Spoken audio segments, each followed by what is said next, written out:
Out of the complicated life of Jack Doyle, boxer, singer and bon vivant. Also a man for the ladies. Well, Jim picks up the story this Sunday at the point where Jack Doyle came back to England alone. His first return fight in January 1937 ended in controversy and fiasco, Jack being technically disqualified for striking his opponent whilst down. However, he won his second bout against Henry Stahl in devastating fashion, a packed Earl's Court arena looking on. It seemed that the world was at his feet again. He received several marriage proposals, one from a titled millionairess who said she would settle £100,000 on him if he accepted her marriage proposal and quit boxing and keep his face handsome. At this time, too, he had a romantic liaison with the world-famous air pilot Beryl Markham. Yet he still pined for Judith, it seemed, even to the extent of returning to the United States and pleading with her. But despite his entreaties, she would not have him back. They were to divorce some time later. Jack continued his boxing career and beat the rated American King Levensky. Then, after another long layoff, he had 2 bouts with Eddie Phillips from Bow in the East End of London, and contrived, his critics say, by having himself knocked out in the first round of these contests. It happened by Jack throwing a wild punch, the force of which carried him clean out of the ring and injuring himself in the process, thus failing to beat the ensuing count of 10 which followed his fall. Bizarre, isn't it? Yet by this time in his career there is evidence that his heart really was no longer in the boxing game. Previous to the Phillips fight, he had a relationship with Delphine Dodge God, who took a crush on him and who was fabulously rich. She was one of the family belonging to the founders of the Dodge Motor Corporation. She met him through her brother, who was a fan of Jack's. At one stage it was said she offered him the following as an inducement to marriage: £200 a week spending money, £2,000 of his gambling debts paid off, a new house for the both of them in California, costing in excess of £200,000 next to Robert Taylor's estate, and a plot of land in the San Fernando Valley. She actually advanced Jack £5,000 on this. Jack was not really attracted to Delphine, who at the age of 38 was also an exceptionally fine classical pianist and speedboat champion, but was attracted by her money. Her family intervened, however, and Jack was scared off in true gangster fashion, but given a payoff of £10,000 to go away, as it were. Jack returned very quietly, it seems, to the United States in the autumn of 1938 to lay claim to his property in California, which I have already referred to. He had trouble entering the United States because the authorities there suspected him of carrying some sort of venereal disease. He entered the United States from Canada, but was tracked down and jailed for a short time until the authorities decided what was to be done with him. Incidentally, he shared a cell with a murderer and a rapist. Even in jail we find an eager woman called Eleanor Troy, a showgirl ready to help, by stating she would become his legal guardian and provide security for him if he were let out.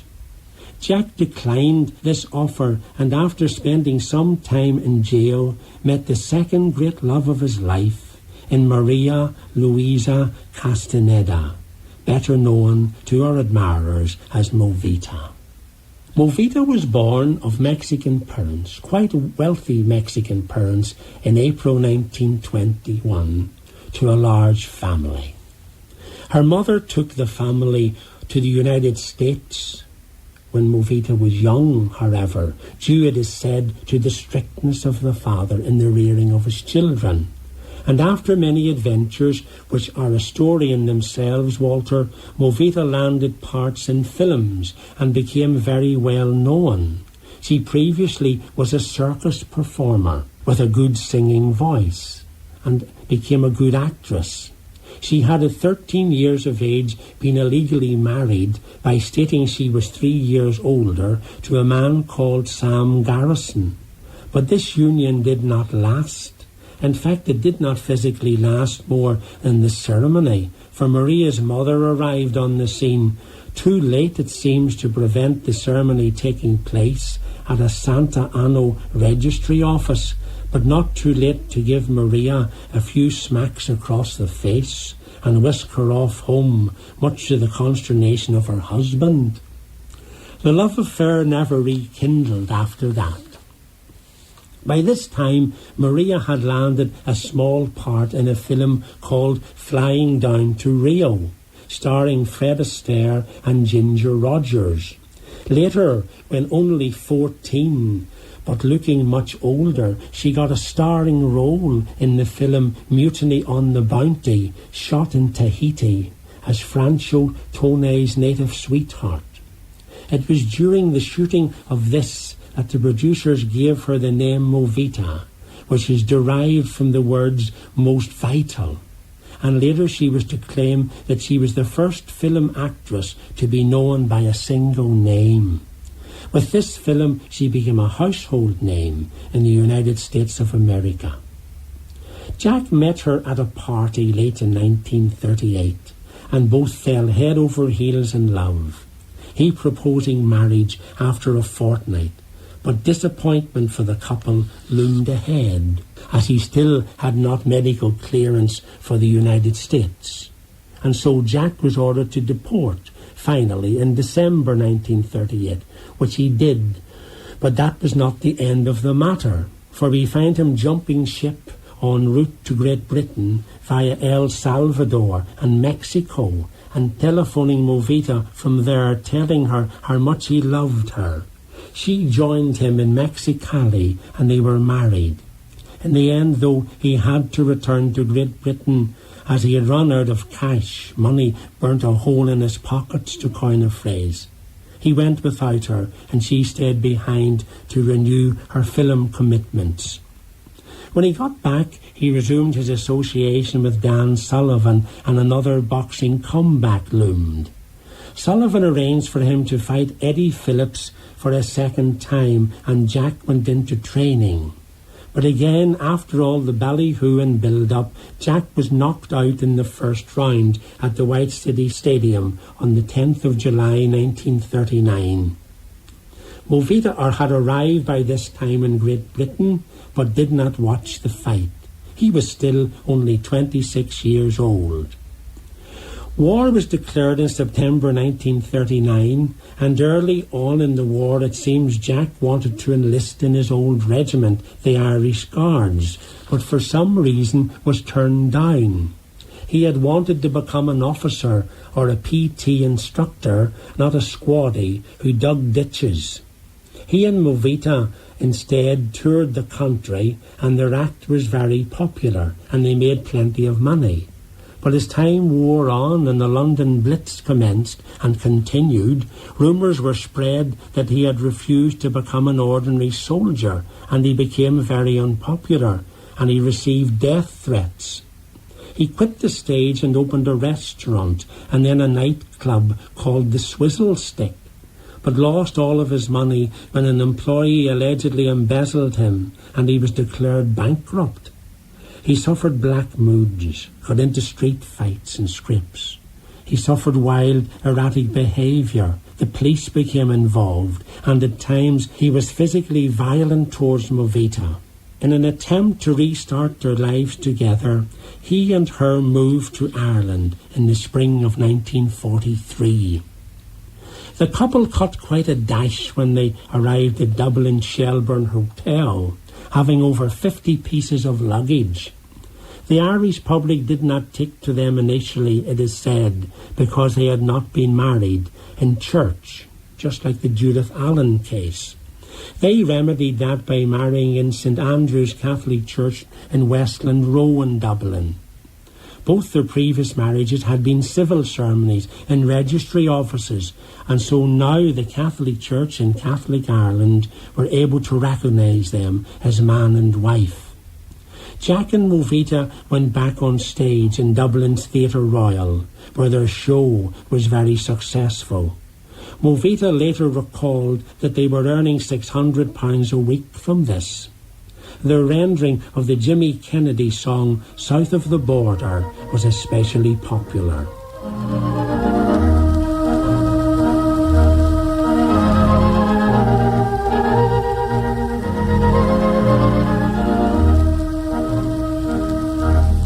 South of the border, down Mexico way,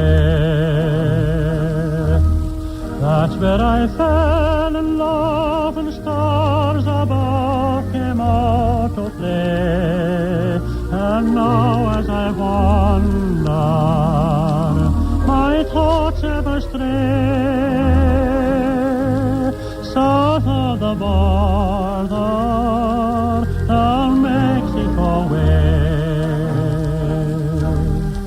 It was a picture, my old Spanish lace.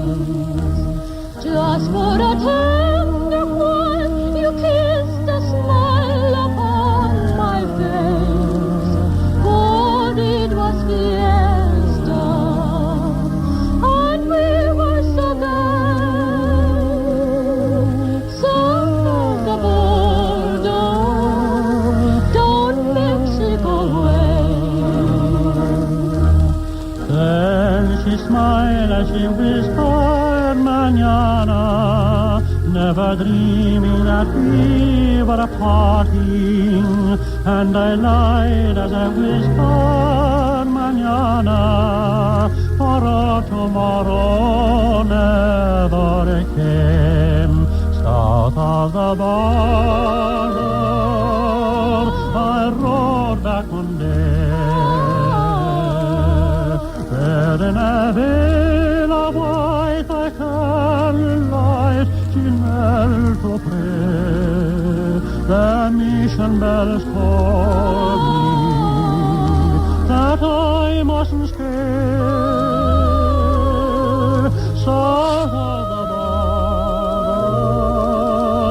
down Mexico way. Ay, ay, ay, ay, ay, ay, ay, ay, ay, ay,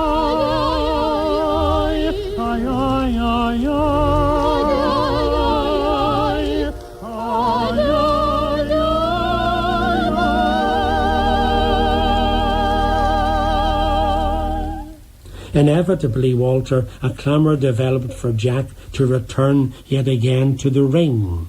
The Irish had always regarded him as a boxer first and singer second. A quite tough opponent, Chris Cole from Mullingar, was selected for him, and although Jack was now nearing 30 and had not the physique of earlier years, having ballooned to 18 stones, many saw the fight as potentially a good contest. In the event, as had happened so often in the past with Jack, it turned out to be a fiasco, only lasting 2 minutes on the 11th of June 1943 at Dublin's Dalymount Park, the fight being stopped in Cole's favour. Some of the repercussions for Jack were rather comic. Apparently a few days later, when Jack was seen walking his German shepherd dog Tarzan on the street, an old lady on a bicycle stopped and said to him, "Dogs keep strange company these days." Also, he was advised to use the soles of his boots as advertising space in future bouts, the joke being that he was on his back so often in the ring. Always with Jack, there were rumours too of unsavoury behaviour, and this fight and its quick ending brought forth two colourful ones. The promoter, Gerald Egan, said afterwards that the reason why Jack performed so badly was that he was very drunk. He elaborated by stating that on the day of the fight, Jack's nerve deserted him and he slipped from his handlers and went to the Dolphin Hotel. There he met an old friend, Viscount Milton, and they sat all day drinking. In fact, Jack forgot about the fight, and by the time his handlers caught up with him and brought him by taxi to the venue, the time for the contest had to be delayed until 10 o'clock in the evening, whilst they tried to sober him up. They never fully succeeded, hence his bad performance. Incidentally, Walter, this Lord Milton, some of your listeners may remember, was the man who later developed a love relationship with the sister of President Jack Kennedy, Kathleen, the couple being killed in an air accident in 1948 when Milton was 38 years old. Movita denied the story of Jack being drunk for the coal fight. She claimed to have been with him and having escorted him to the stadium. She alleged that Jack was drugged by sipping what he thought was a glass of water on his stool before the fight. There was heavy betting on the contest, which attracted 20,000 spectators that June evening, and it is said Cole himself wagered his entire purse on the result of the contest. Anyway, we will never know, I suppose, get to the bottom of it. Jack's boxing career finally ended a few weeks later when he beat Butcher Howell at the same venue. So some of his boxing pride was salvaged. In all, he had 23 professional fights, winning 17, 13 of them by clean knockouts. Undeterred, Jack and Movita resumed their stage career in Ireland and toured widely. It was appropriately called Punch and Beauty. Jack in all made 10 recordings of his voice with Decca, some with Movita like South of the Border. But by now his popularity as a singer was on the wane. In fact, their stage act was really popular on account of Movita, and the crowds flocked to see, as they called her, the wee foreign girl. Jack realised this, and it is said became jealous, and his conduct again became very erratic and very violent towards his wife. She suffered quite a lot of physical violence from Jack, but was always quick to deny that her own temper could be hot at times too. To relate something personally, a good friend of mine who is now deceased told me some years ago that whilst he was a dental student in UCD in the early to middle 40s, he saw them having a serious row in the street in Westland Row. On that occasion, Jack got the worst of it, for she took off her shoe and battered him around the head with it. Eventually, in 1945, she left him, or as she would say, escaped from him with the help of a friend. She came north and spent some time as an act in Jack Delino's Big Top in Belfast. I wonder, do any of your listeners remember that?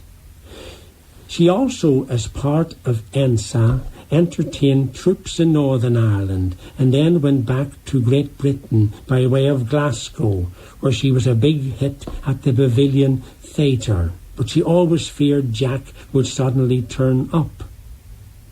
One of the men who engaged her at this time as an act was the father of Joan Collins, the film actress.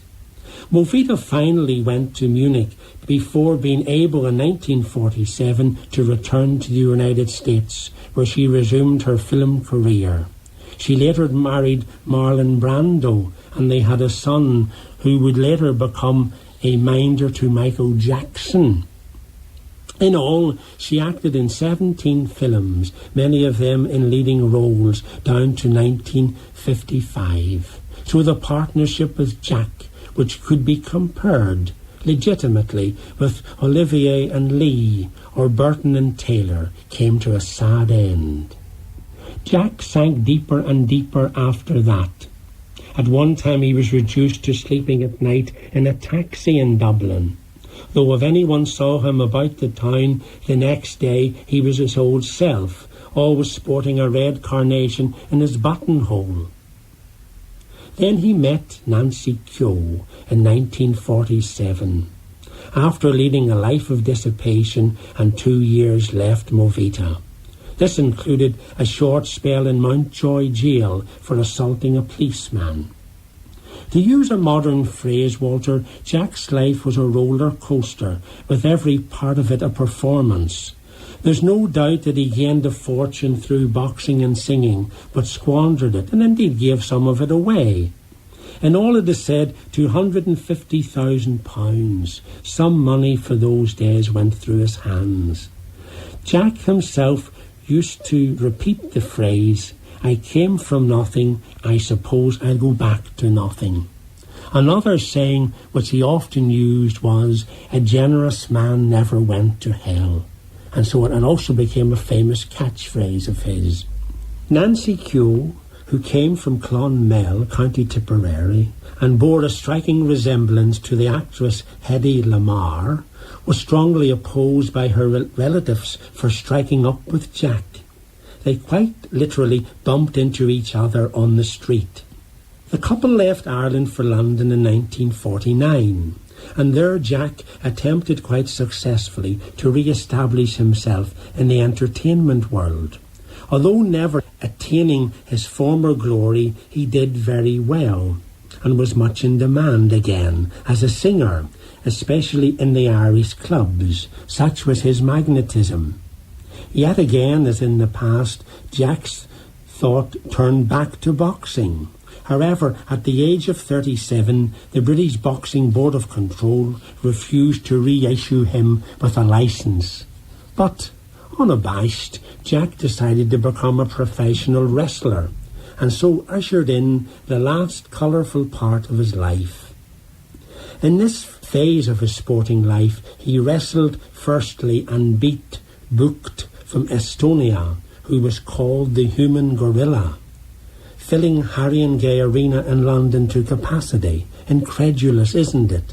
Here was Jack, after such a tempestuous career, still such a crowd puller. Then he wrestled and beat Eddie Phillips, his old boxing foe, and also had 2 bouts with Tony Galento, winning one and losing one, again to large and enthusiastic audiences. Tony Galento, who was called 2-Ton Tony, was like Jack, a larger-than-life character. He was at one time a serious contender for the World Heavyweight Boxing title, had wrestled a black bear, and is still well remembered by film buffs today for his epic brawl with Marlon Brando in the classic film On the Waterfront. Perhaps Jack's best remembered wrestling contest was against the giant Dutchman Kurt Zeth, known as the mighty Gargantua. Zeth was 8 foot 4 inches tall and 53 stone 9 pounds in weight. His boots were size 30. Picture Post took a picture of an 8-year-old boy sitting in them, and he had to have a double room booked for him in his hotel, where 3 double beds were slung together for him to sleep in. Jack paled when he set eyes on Zeth. The contest was quickly over in Zeth's favour, and at the end, the referee, who wasn't tall enough to raise the winner's arm, simply pointed to him and raised his own arm. Jack's career as a wrestler came to an end shortly after this. When booked against the giant Primo Carnera, he was ruled out as medically unfit. For the rest of the 50s and 60s, Jack's career, and really his life, went steadily downwards. Although he attempted yet again to resurrect his stage career, including a part in a Bells of St. Trinian's movie in 1954, it largely fizzled out. And except for a brief foray in Ireland in 1964, where in the company of Henry Cooper he undertook a variety tour. But this had limited success. The old magic had gone, and so the man who had once been described as the Gorgeous Gale and other glowing titles gradually passed out of the limelight. Nancy stood by him loyally and really was a kind of surrogate mother to him after his natural mother had died in 1965. But really, he never quit his old ways. The drinking, gambling, womanizing went on as before. Jack had many genuine friends in London, but he became so unreliable that many of them, even some members of his family, lost touch with him. He went down, and at times put, as we say, the touch on, and threatened people if they did not give him money. Joseph Locke, the Derry-born singer, said Jack was on his pension list, which was a nice way of saying he gave money from time to time. Nancy eventually left him in 1976. She said she could take no more. And after that, all his money gone as well, Jack really hit the depths, drinking cheap drink, living rough. He became really a down and out. And finally, on the 13th of December 78, he died in St Mary's Hospital in Paddington, after spending a few days as a very sick lodger in the home of a friend. Jack had just turned 65 when he died. His body lay unclaimed. When eventually his relatives heard of his death, they planned to bury him in London near his mother.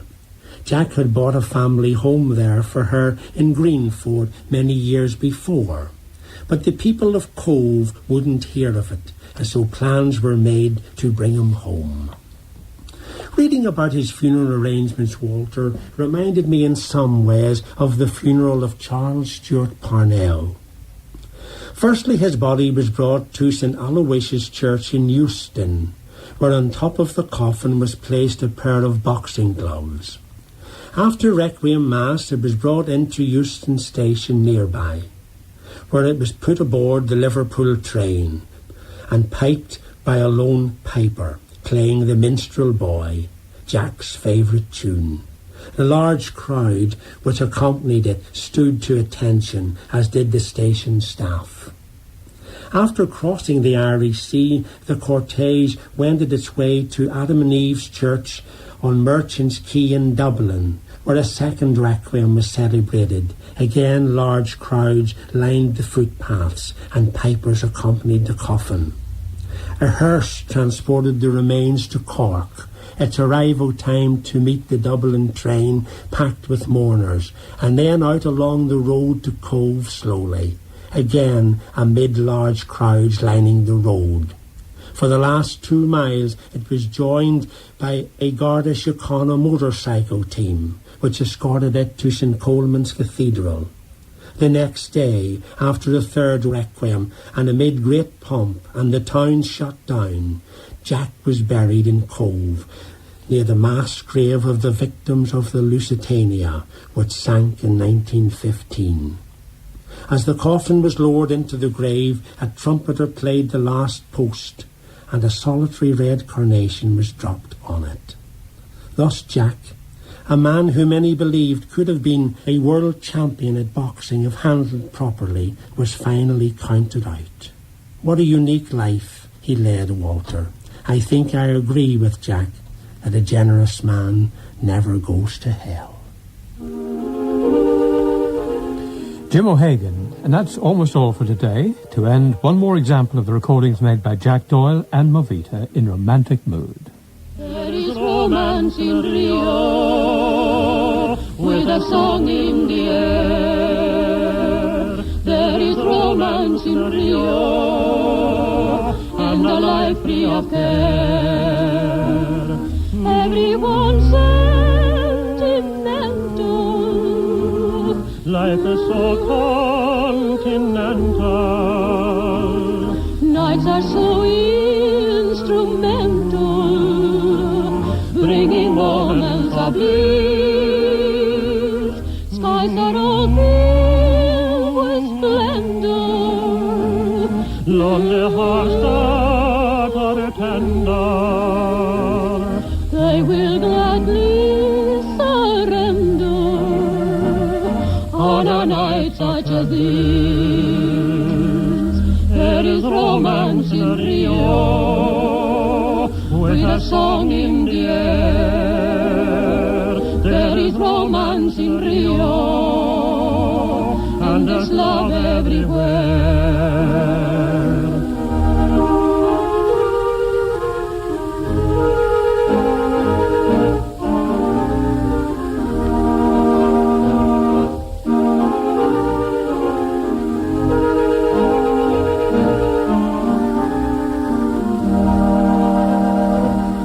Everyone's sentimental.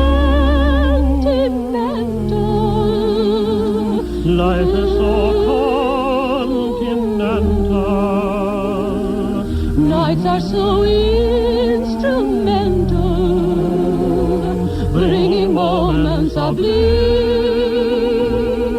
Skies are all filled with splendor. Lonely hearts that are tender, They will gladly surrender on a night such as this. There is romance in Rio, with a song in the air. There is romance in Rio.